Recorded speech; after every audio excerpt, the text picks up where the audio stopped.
చెప్పు, శబ్దం చేయొద్దని చెప్పు.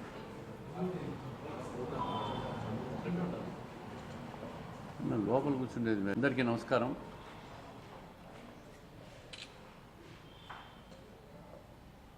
దాదాపు 7 నెలలుగా తెలుగుదేశం కూటమి ప్రభుత్వం చంద్రబాబు నాయుడు గారి నాయకత్వంలో సంపద సృష్టించేదానికి వేగంగా పరిగెత్తా ఉంటే ప్రతిపక్షాలు నిరంతరం బురద జల్లే ప్రయత్నం చేస్తూ ఉన్నారు.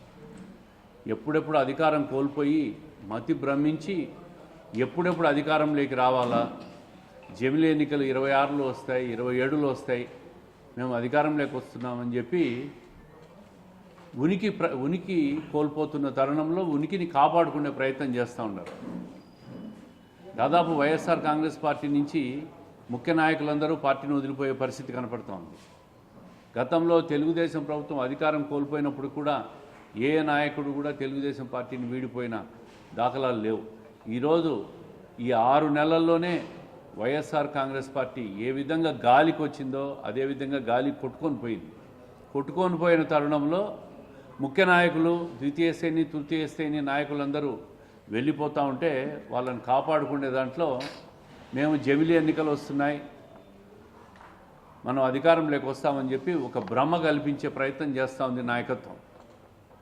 ఈరోజు రాష్ట్ర ప్రభుత్వం ముఖ్యమంత్రి గారు నిరంతరం 6 నెలలుగా సంపద, గత ప్రభుత్వం చేసిన అప్పులు, ఆ అప్పులకు చేసిన వడ్డీలు, ఈరోజు ఆర్థిక పరిస్థితి ఇంత ఘోరంగా ఉందంటే ప్రధాన కారణం గడిచిన 5 సంవత్సరాల వైఎస్ఆర్ కాంగ్రెస్ ప్రభుత్వం చేసిన అప్పుల పాపాలు, ఘోరాలు. దానివల్ల ఈరోజు రాష్ట్ర ఖజానా ఏ రకంగానూ ముందుకు పోయే పరిస్థితి లేదు. అందుకే దీర్ఘకాలికంగా లాంగ్ టర్మ్లో రాష్ట్రానికి సంపద సృష్టించే దాని మీద ముఖ్యమంత్రి గారు ఈరోజు దృష్టి కేంద్రీకరించి రకరకాల సంస్థలన్నింటినీ కూడా ప్రభుత్వం రాష్ట్రానికి పెట్టుబడులు పెట్టే విధంగా తీసుకొస్తున్నాడు. బిల్డ్ ఏపీ, బ్రాండ్ ఏపీ అని కూటమి ప్రభుత్వం ఈరోజు రాష్ట్రాన్ని ఒక ఐటీ హబ్గా భవిష్యత్తులో మార్చబోతా ఉంది. దీని వెనక నారా లోకేష్ గారి కృషి ఎవ్వరూ ప్రశ్నించడానికి వీల్లేని విధంగా ఆయన పనిచేస్తున్నాడు. విదేశాలకు పోయి అక్కడున్న సంస్థలన్నింటినీ ఒప్పించి రాష్ట్రంలో ఐటీ హబ్గా ఈ ఆంధ్రప్రదేశ్ను తయారు చేసే విధంగా కొత్త రాజధానిలో అవన్నీ కూడా వచ్చి ఏర్పాటు చేసే విధంగా ఈరోజు చేస్తున్న ప్రయత్నాలన్నీ కూడా రాబో రోజుల్లో సత్ఫలితాలు ఇవ్వబోతూ ఉన్నాయి. ఈరోజు దాదాపు 30 లక్షల కోట్ల పెట్టుబడులు ఆకర్షించడం, తయారీ రంగంలో 5 లక్షల ఉద్యోగాలు కల్పించడం, 175 నియోజకవర్గాల్లో కూడా పారిశ్రామిక వాడలను అభివృద్ధి చేయాలనే సంకల్పంతో ప్రభుత్వం ముందుకు పోతూ ఉంది.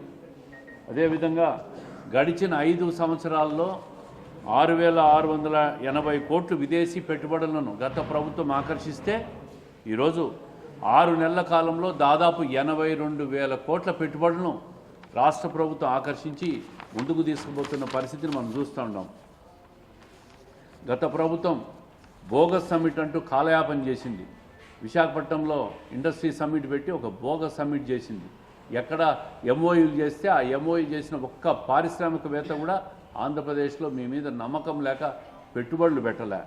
దీంతో ఈరోజు అందరూ పెట్టుబడులు పెట్టేందుకు జంకిన పారిశ్రామికవేత్తలందరూ కూడా ఈరోజు ఎంతో ఉత్సాహంతో, ప్రభుత్వం మీద నమ్మకంతో, చంద్రబాబు నాయుడు గారి మీద ఉన్న ఫేస్ వాల్యూతో రాష్ట్రానికి వస్తున్న పరిస్థితిని మనం అంతా చూస్తూ ఉన్నాం. ఒక్కరోజు నారా లోకేష్ గారు ముంబై పర్యటన చేస్తే ఆ రోజు రిలయన్స్ కంపెనీ వాళ్ళు ఒప్పించి 65,000 కోట్ల పెట్టుబడులతో రిలయన్స్ కంపెనీ ఈరోజు ఆంధ్రప్రదేశ్లో పెట్టుబడులు పెడతా ఉంది.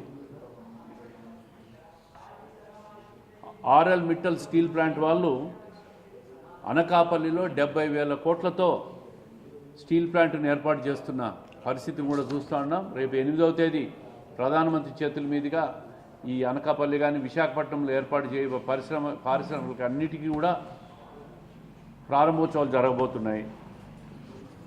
టీవీఎస్ డేటా సెంటర్ విశాఖపట్నంలో ఏర్పాటు కాబోతోంది. హోటళ్ళు, రిసార్ట్లు, టాటా కన్సల్టెంట్లీ వాళ్ళు ఈ విధంగా చెప్పుకునే దానికి అంతులేని విధంగా పారిశ్రామికవేత్తలంతా కూడా ఆంధ్రప్రదేశ్ రాష్ట్రానికి వచ్చి పెట్టుబడులు పెట్టే పరిస్థితి వస్తుంది. రాబోయే 5 ఏళ్లలో పెట్టుబడి రంగంలో, ఐటీ రంగంలో టూరిజం రంగంలో, పారిశ్రామిక రంగంలో ఆంధ్రప్రదేశ్ పెద్ద పురోగతి సాధించబోతోంది ఉంది. దీని ద్వారా ట్యాక్సులు కానీ సంపద కానీ సృష్టించి ఆ సంపద ద్వారా రాష్ట్రాన్ని అభివృద్ధి చేసేదానికి కానీ సంక్షేమానికి కానీ అనేక రకాలుగా పెట్టుబడులు పెట్టేదానికి అవకాశాలు కల్పిస్తూ ఉంటారు. ఈరోజు గత 5 సంవత్సరాల్లో పెట్టుబడిదారులు ఎవరు లేక, ఆదాయం లేక రాష్ట్ర ఖజానా కొల్లబోయిన పరిస్థితిని కూడా మనం చూసినాం. ఈరోజు ఒకసారి చూస్తే విద్యుత్ వ్యవస్థను చూస్తే గడిచిన 5 సంవత్సరాల్లో చేసిన అప్పులు పాపాల విధంగా ధరలు పెంచితే ఆ ధరలు వాళ్ళు నిర్ణయించిన ధరలు ఈరోజు పెరిగితే ఆ పాపాలు కూడా మా మీద వేస్తున్నారు. మొగుడిని కొట్టి మొగసాలకు ఎక్కినట్టు మీరు పెంచిన ధరలన్నీ కూడా తెలుగుదేశం ప్రభుత్వ హయాంలో పెరిగినాయని చెప్పి తప్పుడు ప్రచారం చేసి ధర్నాలు చేసే ప్రయత్నం చేస్తూ ఉంటారు. ప్రజలకు అందరికీ అర్థమైపోయింది ఏ హయాంలో విద్యుత్ ధరలు పెంచినారని. 13 సార్లు విద్యుత్ ధరలు పెంచిన ప్రభుత్వం వైఎస్ఆర్ కాంగ్రెస్ ప్రభుత్వం. ఈ రోజు నుంచి ఎప్పుడూ కూడా విద్యుత్ ధరలు పెంచేదే లేదని చెప్పి ముఖ్యమంత్రి గారు స్పష్టంగా చెప్పినారు. అదే కాకుండా ఈరోజు సోలార్ రంగం కానీ, అదేవిధంగా విండ్ ఎనర్జీ కానీ, రివర్స్ పంపింగ్ ఎనర్జీ కానీ, ఈ విధంగా అనేక రకాల విద్యుత్ రంగంలో జనరేషన్స్ అన్నీ కూడా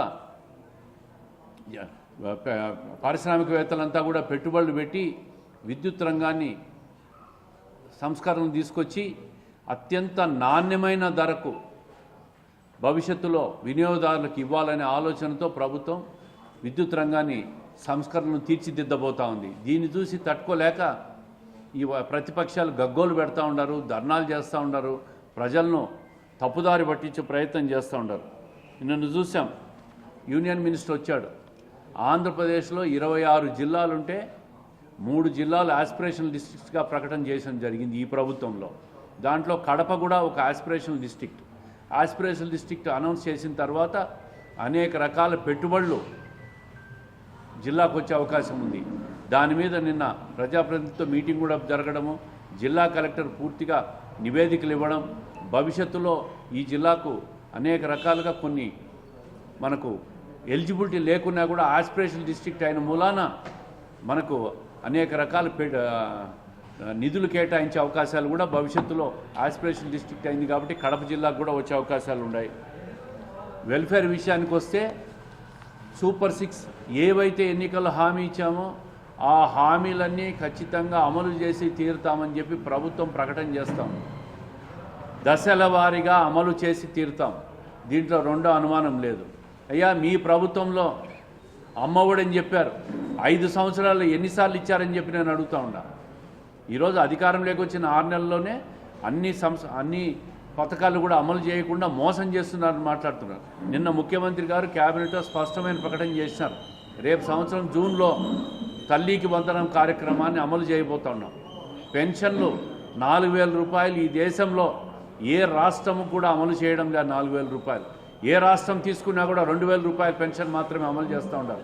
తెలుగుదేశం ప్రభుత్వం వచ్చిన తర్వాత ఎన్నికలు చెప్పిన 4,000 రూపాయల హామీని ఖచ్చితంగా అమలు చేస్తూ ఉన్నాం. తల్లికి వందనాన్ని రేపు జూన్లో అమలు చేయబోతున్నాం. సంక్రాంతికి కానీ ఉగాదికి కానీ మహిళలకు ఆర్టీసీ బస్సులో ఉచితంగా చేసే ప్రయాణాన్ని కూడా ఉగాది నుంచి ప్రారంభించాలని చెప్పి పక్క రాష్ట్రాలకు పోయి అధ్యయనం చేసి ఒక నిర్ణయానికి వస్తూ ఉంది. అదేవిధంగా రైతులకు కానీ మహిళలకు కానీ చెప్పిన కార్యక్రమాలు కూడా ప్రభుత్వ ఖజానాలో ఇబ్బందులు ఉండడం వల్ల కొంత ఆలస్యమైన సూపర్ 6 పథకాలు ఏవైతే ప్రభుత్వం చెప్పిందో, ఎన్నికల ముందు హామీ ఇచ్చిందో ప్రతి పథకాన్ని కూడా అమలు చేసి తీరుతామని చెప్పి ఈరోజు మీ ద్వారా ప్రజలకు స్పష్టంగా విన్నవిస్తూ ఉన్నాం. ప్రతిపక్షాలు చేసే దయ్యాలు వేదాలు వల్లించినట్టు వాళ్ళ మాటలు మీరు నమ్మొద్దండి. ప్రజలకు అర్థమైపోయింది. మీకు 5 సంవత్సరాలు ఒక్క ఛాన్స్ అని పరిపాలనిస్తే ఈ రాష్ట్రాన్ని సర్వనాశనం చేసి, అప్పులమయం చేసి, అరాచకం చేసి, అవినీతి చేసి, మాఫియాలు చేసి సర్వనాశనం చేసినారు మీరు కూడా ఈరోజు మళ్ళా 6 నెలలు గడవకముందే వచ్చిన ప్రభుత్వాన్ని ప్రజల్లోకి తీసుకుపోయి అబద్ధాలతో నమ్మించే ప్రయత్నం చేస్తుంటారు. మీరు చెప్పే మాటలు ఈ ప్రజలు నమ్మే పరిస్థితిలో లేరు. ఖచ్చితంగా సంక్షేమ పథకాల విషయంలో ప్రభుత్వానికి ఒక స్పష్టత ఉంది. ముఖ్యమంత్రి గారు నిరంతరం సంపద సృష్టించే పనిలో ఉన్నారు. ఆదాయం సృష్టించే పనిలో ఉన్నారు. మీరు చేసిన అప్పులు కూడా తెలుగుదేశం ఈ కూటమి ప్రభుత్వం ఈరోజు సంపాదించి కట్టే పరిస్థితి వచ్చిందంటే మీరు ఈ రాష్ట్ర ఖజానాన్ని ఏ విధంగా నాశనం చేసినారో గత ఒక్కసారి గణాంకాలు పరిశీలిస్తే ఆ గణాంకాలు మీ ద్వారానే ప్రజలకు చెప్తే ప్రతిపక్షాలు అన్నీ అర్థమవుతాయి.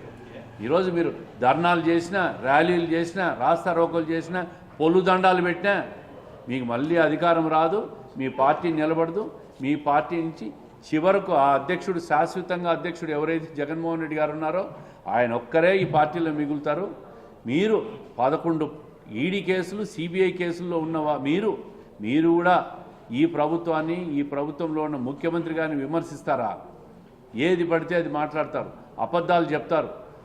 మీ హయాంలో పెంచిన విద్యుత్ ఛార్జీలు కూడా ఈ ప్రభుత్వంలో మీరు పెట్టిన సంతకాల వలన అమలవుతున్న పరిస్థితి ప్రజలందరూ అర్థం చేసుకుంటూ ఉన్నారు. ఇప్పుడు పెంచినారని చెప్పి గగ్గోలు పెడతా ఉన్నారు. అదే మొగుడిని కొట్టి మొగసాలికి ఎక్కినట్టుంది. మీరు చేసిన పాపాలు, మీరు చేసిన అప్పులు, మీరు చేసిన తప్పులు ఈరోజు ఈ రాష్ట్రం భరించే పరిస్థితి వచ్చిందంటే ఎంత దౌర్భాగ్యమైన ప్రభుత్వాన్ని మీరు గత 5 సంవత్సరాలు నడిపారో ప్రజలకు అర్థమయ్యే కూటమి ప్రభుత్వానికి 94 సక్సెస్ రేట్తో 164 స్థానాలు ఇచ్చిన విషయాన్ని మీరు మర్చిపోద్దని చెప్పి ప్రజలందరూ కూడా అర్థం చేసుకోవాలా. ఏవైతే సంక్షేమ పథకాల హామీలు ఉన్నాయో, ఏవైతే అభివృద్ధి కార్యక్రమాలు ఉన్నాయో ఖచ్చితంగా అమలు పరుస్తాం.